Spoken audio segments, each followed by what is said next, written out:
Hello, good morning. कैसे हैं आप सभी? आज हमारा कक्षा 12 में टॉपिक है स्व प्रतिरक्षा रोग के अंतर्गत शरीर जो ह्यूमन प्रतिरक्षा तंत्र होता है हमारा, तो उसके अंतर्गत हमारा जो टॉपिक है आज वो है एड्स। एड्स के बारे में बातें करेंगे।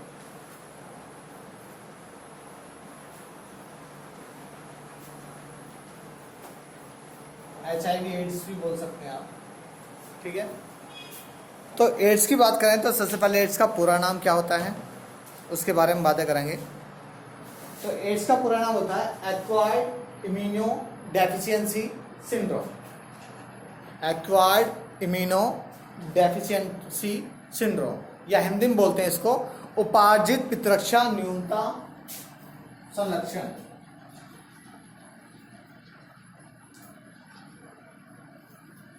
उपार्जित प्रतिरक्षा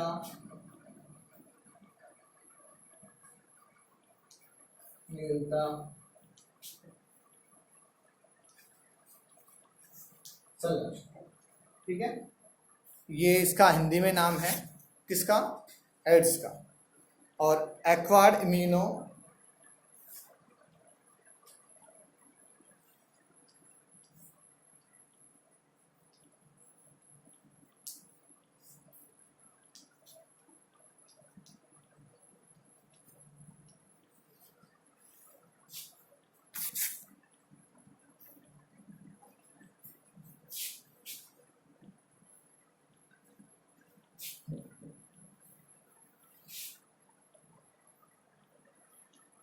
डेफिशिएंसी सिंड्रोम।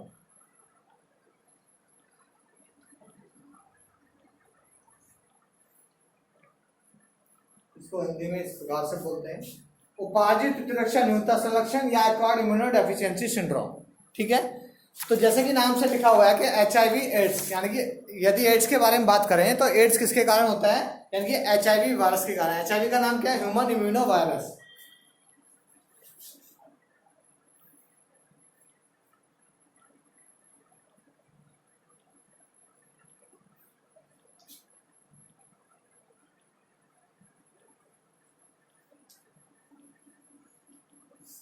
कोई आपसे पूछ लगे कि एड्स किसके कारण होता है? HIV के कारण होता है या ह्यूमन इम्यूनो वायरस के कारण होता है? या HIV का फुल फॉर्म क्या है, एड्स का फुल फॉर्म क्या है, तो आपको यही बताना है। तो होता क्या है इसमें, जो हमारा इम्यून सिस्टम होता है, प्रतिरक्षा तंत्र होता है, सीधा उस पर प्रभाव डालता है। और किसके कारण होता है, ये क्यों होता है, या इसके फैलने के क्या कारण है, बचाव क्या है, इन सब के बारे में बातें करेंगे। तो HIV एड्स की बात करें तो यह HIV द्वारा उत्पन्न होने वाला रोग है, ठीक है। जिस व्यक्ति में HIV पाया जाता है उस व्यक्ति को HIV पॉजिटिव कहा जाता है। यदि जिस व्यक्ति में यह वायरस पाया गया तो उसको क्या कहेंगे? HIV पॉजिटिव कहा जाता है। और इसका जो जांच का पता लगाते हैं वो लैब में जाके पता लगता है, टेस्ट होता है, कैलिसा टेस्ट होता है, उसके द्वारा किसका पता लगता है? एड्स या HIV वायरस का पता लगता है। तो आज की डेट में जो नॉर्मली कोई भी डिजीज है तो कोई भी यदि हम फुल बॉडी का चेकअप कराते हैं तो उसमें एक एड्स का भी चेकअप होता है। यदि हम अपना ब्लड सैंपल के लिए दिखाएं तो उसमें HIV टेस्ट भी कराना बहुत ही जरूरी हो जाता है। आगे के एड्स का जो वायरस होता है, क्या कौन सा वायरस होता है? ये रेट्रो वायरस होता है। रेट्रो विषाणु या वायरस किसके कारण होता है? एड्स रेट्रो वायरस के कारण होता है। आपसे यदि कोई पूछता है तो आप इसी को बता सकते हैं, रेट्रो वायरस का कारण होता है। जो क्या काम करता है? जो संक्रमित व्यक्ति के किस में मिलता है? रक्त में मिलेगा, ब्लड में मिलेगा, यानी कि लिम्फ यानी कि लसिका में मिलेगा, मस्तिष्क ऊतक में मिलेगा, प्रायमस्तिष्क में मिलेगा, आंसू में मिलेगा, ठीक है। अस्थि मज्जा यानी कि बोन मैरो में मिलेगा, रक्त प्लाज्मा ब्लड प्लाज्मा में मिलेगा, सलाइवा में मिलेगा, लार में, सीमन में मिलेगा, आदि में पाया जाता है। यानी कि कहने का मतलब कि ये वायरस किस किस किस बॉडी के मोस्टली सभी ऑर्गन्स में या ऑर्गन्स को इफेक्ट करता है, जो भी अभी आपको मैंने बताया। तो HIV मनुष्य में क्या करता है? एक ट्यूमर रोग उत्पन्न करने में भी सहायक का कार्य करता है, ठीक है। आगे है यह व्यक्ति कई वर्षों तक यानी कि जब होता क्या है कि सपोज करा कि कोई HIV से पीड़ित हो गया है, कोई व्यक्ति कोई HIV से ग्रस्त हो गया है, तो उसे ऐसा नहीं कि एकदम से सिम्टम्स नजर आ जाते हैं, नहीं, वो कुछ सालों तक तो नॉर्मल जिंदगी जिएगा जैसे आम आदमी जीता है, ठीक है। फिर धीरे धीरे क्या होगा, दूसरे लोगों यानी कि धीरे धीरे क्या होगा, उसमें कई साल बाद सिम्टम्स नजर आएंगे धीरे धीरे, तो उनसे क्या होगा, जब उसे जांच कराने तब भी पता नहीं लगेगा, जब भी हमें ब्लड की जांच ही करानी पड़ती है, ठीक है। तो होता क्या है कि कई व्यक्ति या यह व्यक्ति कई वर्षों तक सामान्य रहता है, परंतु दूसरे लोगों के लिए संक्रमणकारी होता है। यानी कि होता क्या है कि ये व्यक्ति क्या होगा, नॉर्मल होगा वैसे तो, और यदि किसी दूसरे व्यक्ति के साथ बैठेगा तो बैठने से तो होगा नहीं है, लेकिन कुछ ऐसे आपसी संबंध जिससे ये सारे जो अभी ऑर्गन्स बताए मैंने ये इफेक्ट हो, तो वो भी संक्रमित हो जाता है। वैसे एक संक्रामक रोग है, लेकिन संक्रमण का इसका तरीका अलग होता है, ऐसा नहीं कि हवा के द्वारा फैल गया, ठीक है। आगे दिया है कि HIV वायरस हमारे रक्त में टी लिम्फोसाइट सेल्स होती हैं, थायराइड जो है क्या होती है, थाइमस बताई थी मैंने उस दिन, आपको पढ़ाया था एक्टिव और इनएक्टिव पैसिव में। तो टी लिम्फोसाइट नामक श्वेत WBC को धीरे धीरे नष्ट करता है। तो कहने का मतलब क्या होता है, जो हमारी WBC होती है हमारे इम्यून सिस्टम को बना के रखती है, तो उसकी WBC की टी लिम्फोसाइट को क्या करता है, धीरे धीरे कम करना शुरू करता है, क्योंकि इम्यून सिस्टम जो बनता है या इम्यूनिटी जो मिलती है हमें टी लिम्फोसाइट से मिलती है, ठीक है। आगे दिया है, यह WBC में प्रतिरोधक क्षमता प्रदान, यानी कि जो क्या काम करती है टी लिम्फोसाइट, हमारी WBC को प्रतिरोधक क्षमता प्रदान करती है, यानी कि इम्यूनिटी पावर प्रदान करती है। जब HIV इनकी संख्या को कम कर देता है तो क्या होगा, तो आसानी से व्यक्ति संक्रमित हो जाएगा। जब आसानी से व्यक्ति संक्रमित हो जाएगा तो उसे क्या होगा, सीधा हम बोल सकते हैं कि वो एड्स से ग्रस्त हो जाता है, यानी कि HIV उसका पॉजिटिव आ जाता है। इसमें सामान्यतः 26 प्रकार के संक्रमण होते हैं, जिसमें से त्वचा का कैंसर यानी कि कॉप्सी सार्कोम प्रमुख होता है। अब HIV की संरचना की बात करें हम, तो HIV की संरचना किस प्रकार की हो सकती है। तो HIV एक वायरस होता है, आपको बताया था एड्स का वायरस होता है, तो उसकी संरचना मैं आपको दिखाऊं, ह्यूमन इम्यूनो वायरस की स्ट्रक्चर आपको दिखाऊं मैं, आप देख सकते हैं ये HIV वायरस की स्ट्रक्चर है,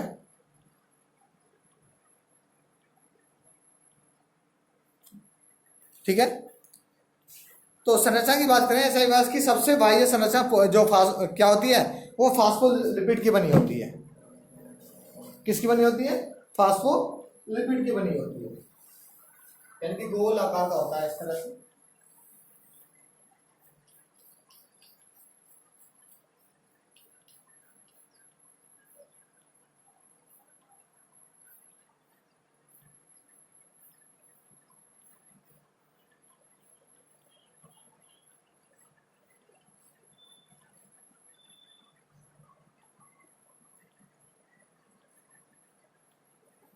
ठीक है, इस प्रकार का होगा, और इसके मध्य में सेंटर में, ये यहाँ पर डबल लेयर कर दीजिएगा,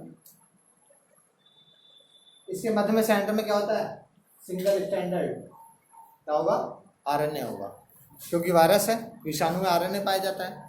तो आगे देखिएगा, आगे क्या होता है इसमें, क्या कि बाह्य फास्फोलिपिड के दो स्तरों की बनी होती है, जिससे ग्लाइकोप्रोटीन 120 व ग्लाइकोप्रोटीन 41 ढसे रहते हैं। क्लियर।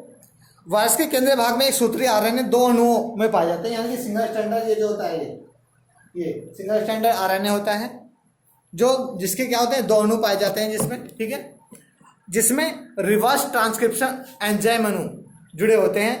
इस एंजाइम की सहायता से RNA DNA का निर्माण कर सकता है, इसलिए HIV को रेट्रोवायरस भी कहा जाता है।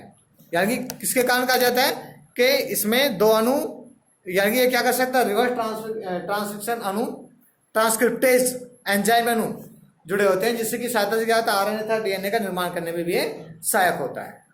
आगे दिया हुआ है कि इस एंजाइम की सहायता से यह RNA तथा हाँ ठीक है, ये तो हो गया। RNA के बाहर की ओर दो प्रोटीन आवरण पाए जाते हैं, जो हमारा RNA होता है उसके बाहर की तरफ दो प्रोटीन अणु पाए जाते हैं, जिनमें से आंतरिक आवरण क्या होता है, प्रोटीन 24 का होता है, P24, और बाहर का जो आवरण होता है P17 से बना होता है, ठीक है। तो ये तो हमारे क्या थे, हमारे वायरस के यानी कि आरएनए अणु की यानी कि विषाणु की स्ट्रक्चर के बारे में थे, आंतरिक संरचना थी एक प्रकार से। तो एचआईवी की बात करें तो एचआईवी हमारा जो होता है 2 प्रकार का होता है। एचआईवी 2 प्रकार का होता है। कौन कौन से होते हैं 2 प्रकार, देखिएगा। पहला होता है H1 और दूसरा होता है HIV1 HIV2। HIV1 HIV2। तो HIV1 की बात करें तो इसमें जो एड्स के लिए जिम्मेदार होता है वो HIV1 होता है। एड्स के लिए जो जिम्मेदार होता है HIV1 होता है। अब इस रोग के संचरण की बात करें यदि हम, ये इस रोग का संचरण कैसे होता है, ये very very most important topic है और इसमें बहुत सारी सावधानियां हैं और बहुत ही घातक बीमारी है, इसका कोई इलाज नहीं है। तो इसको ध्यान से समझें, ध्यान से पढ़ें और ध्यान से इसका बचाव करें। तो इसके संचरण की बात कर रहे हैं हम, यानी कि फैलता कैसे है। तो संचरण की बात करें तो इसके संचरण के लिए रक्त, सीमन, वेजाइनल सिक्रेशन द्वारा होता है। यानी कि इसका जो संचरण होता है कैसे होता है, ब्लड के द्वारा, सीमन के द्वारा, वेजाइनल सिक्रेशन के द्वारा। यह स्वस्थ व्यक्ति रोगी व्यक्ति के रक्त, सीमन या वेजाइनल स्त्राव के संपर्क में आ जाता है तो संचरण के अवसर बढ़ जाते हैं। देखिएगा अब संचरण कैसे कैसे होता है। सपोज करा, ये तो थी बुक की बातें। अब हम बताते हैं नॉर्मली आपको क्या क्या करना है, किस तरह से आपको इसके बारे में जानना है, यानी कि इसके संचरण को पहचानना या रोकना है। तो संचरण की बात करें, यदि आप डॉक्टर के पास जाते हैं और डॉक्टर के पास जब इंजेक्शन लगता है तो इंजेक्शन के लिए हमेशा नई सुई, नई निडल का प्रयोग करना चाहिए। ऐसा नहीं कि एक सिरिंज मेरे लगा दिए और एक सिरिंज दूसरे के लगा दी, फिर उसी सिरिंज से चापा मरीज को देख दिया, मरीज के इंजेक्शन लगा दिया। हो सकता है किसी मरीज को ये डिजीज हो, ये इस तरह का वायरस हो किसी मरीज में, या अन्य कोई भी बीमारी हो, तो जैसी ब्लड में जाएगी तो उसके टिश्यूज तो लग के आ जाते हैं, सेल्स तो लग के जाते हैं, ब्लड सेल्स तो दूसरे में ट्रांसफर हो जाते हैं। ठीक है,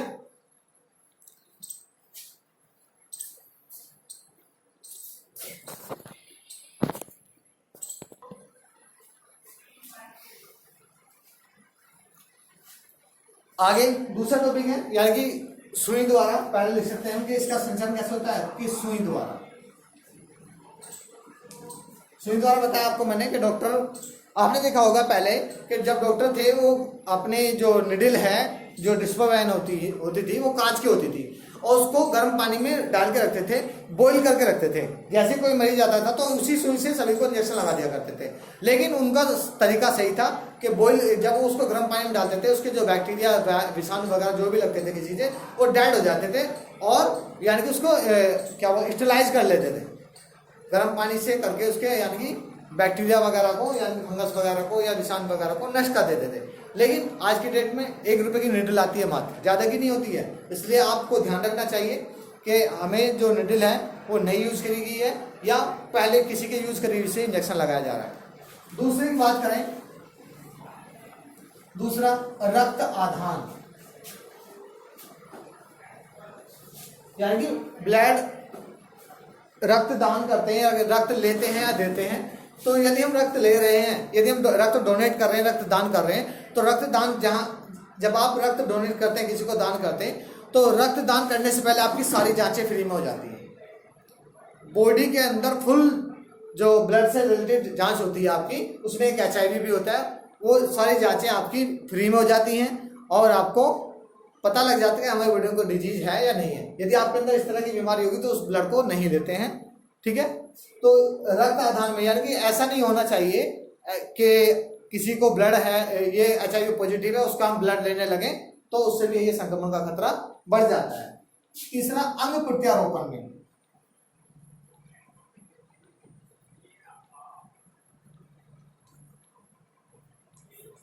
सपोज करा किसी व्यक्ति को किसी अंग की जरूरत थी, सपोज करा किसी को किडनी चाहिए, किसी और कोई डोनेट करना चाहता है किडनी, तो जो डोनेट करना चाहता है उसको यदि इस तरह ये पॉजिटिव HIV पॉजिटिव है तो उसका यदि ऑर्गन्स हम नॉर्मल व्यक्ति के बॉडी में ट्रांसफर कर दें, प्रत्यारोपित कर दें, तो उसको भी ये रोग हो जाता है।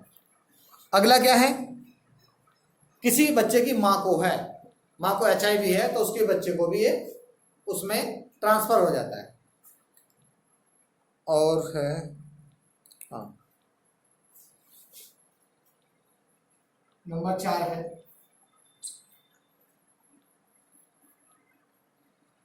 नंबर 4 है यानी कि सहवास के द्वारा।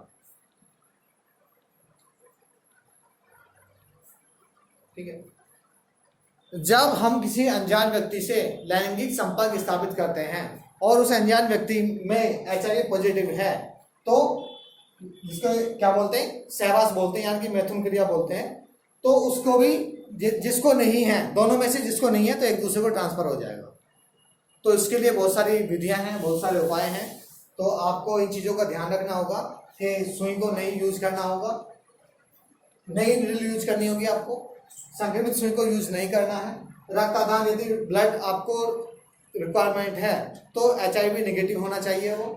अंग प्रत्यारोपण यदि बाई गॉड किसी को जरूरत ना पड़े तो इसमें भी हमें सावधानी बरतनी चाहिए। और इसमें तो वेरी वेरी मोस्ट इम्पोर्टेंट है, यानी कि यदि किसी व्यक्ति से कोई शारीरिक संबंध बनाता है तो उसकी वो HIV पॉजिटिव नहीं होना चाहिए। ठीक है, तो ये तो थे हमारे संचरण के साधन, यानी कि किस किस के द्वारा ये फैलता है। अब इसकी रोगजनकता या लक्षण की बात करें हम तो लक्षण किस तरह के दिखाई देते हैं तो देखिएगा,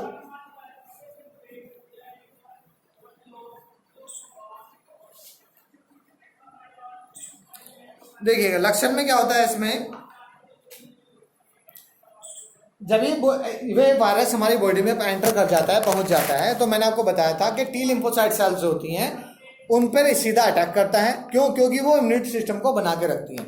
जो WBC के अंदर टी लिम्फोसाइट सेल्स होती हैं तो उनकी संख्या को कम करना शुरू कर देता है। कम करना, लास्ट में एक कंडीशन ऐसी आती है कि उनको डैडी कर देते हैं, यानी कि मृत्यु कर देता है। अब टी सह कोशिका इस संक्रमण के कारण डेड हो जाती हैं और मरने लगती हैं, जिससे इनकी संख्या कम होने लगती है। जब संख्या कम होने लगती है तो हमारा प्रतिरक्षा तंत्र जो होता है वो उसकी जो पावर होती है वो डाउन हो जाती है। और जब पावर डाउन हो जाती है तो आदमी, जो व्यक्ति होता है संक्रमित व्यक्ति, वो किसी कार्य को करने के लायक नहीं रह पाता है। अब लक्षण की बात करें, इसमें बहुत सारे लक्षण दिखाई देते हैं। जैसे सपोज करा कि रोगी को तेजी से बुखार रहना शुरू हो जाता है, जनन अंगों में दाने शुरू निकल आते हैं, बुखार कभी आता है कभी नहीं आता है, वजन कम होने लगता है। ठीक है, और इस रोग के लक्षण मैंने बताया था। इस रोग के लक्षण की बात करें तो यह 1-2 साल में तो इसके सिम्टम्स नजर नहीं आते हैं। 5 या 10 साल तक व्यक्ति जीवित रह सकता है इससे संक्रमित होने के बाद व्यक्ति। तो यदि किसी को डाउट होता है तो ये इसकी जांच करानी चाहिए। इसकी जांच के लिए सीरमी जांच होती है जिसको एलिसा टेस्ट बोलते हैं HIV एड्स के लिए, तो वो जांच करानी चाहिए। और सभी लैबोरेटरी में आज की डेट में ये जांच उपलब्ध है।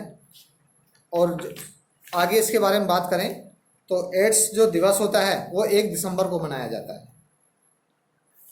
ठीक है, एड्स दिवस जो होता है 1 दिसंबर को मनाया जाता है। इसमें कुछ लक्षण दिए हैं, जैसे बार बार सामान्य रोगों से ग्रसित हो जाना, TB, कैंसर, निमोनिया, यौन रोगों का उपचार के बाद भी ठीक ना होना, लंबे समय तक सामान्य रोग से ग्रसित होने व अंत में मृत्यु का होना, सांस लेने में तकलीफ होना, धीरे धीरे शरीर के भार में कमी होना, शरीर की रोगों से लड़ने की क्षमता का खत्म होना, सिर दर्द रहता है, चक्कर आने की शिकायत रहती है। इस तरह के यानी कि कॉम्प्लिकेशन आते हैं, लक्षण आते हैं।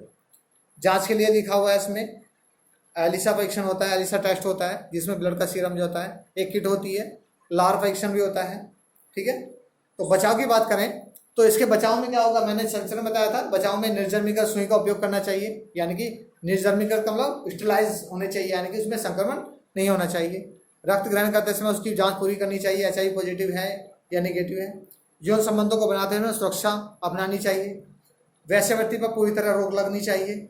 सुई से नशीले पदार्थों का सेवन नहीं करना चाहिए। जनता को एड्स के बारे में जागरूक करना चाहिए।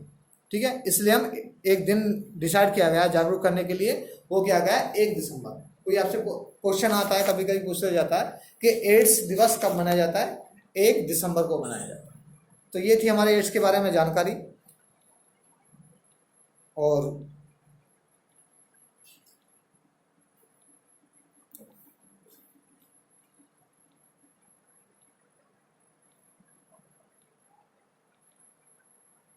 ठीक है, बस इसमें इतना ही है। बाकी नेक्स्ट वीडियो में मिलते हैं नेक्स्ट टॉपिक के साथ। नेक्स्ट टॉपिक होगा हमारा कैंसर। शरीर प्रतिरक्षा तंत्र में कैंसर के बारे में बातें करेंगे। कैंसर भी एक बहुत ही महामारी का रूप ले रही है आज की डेट में। Okay, thanks for watching this videos.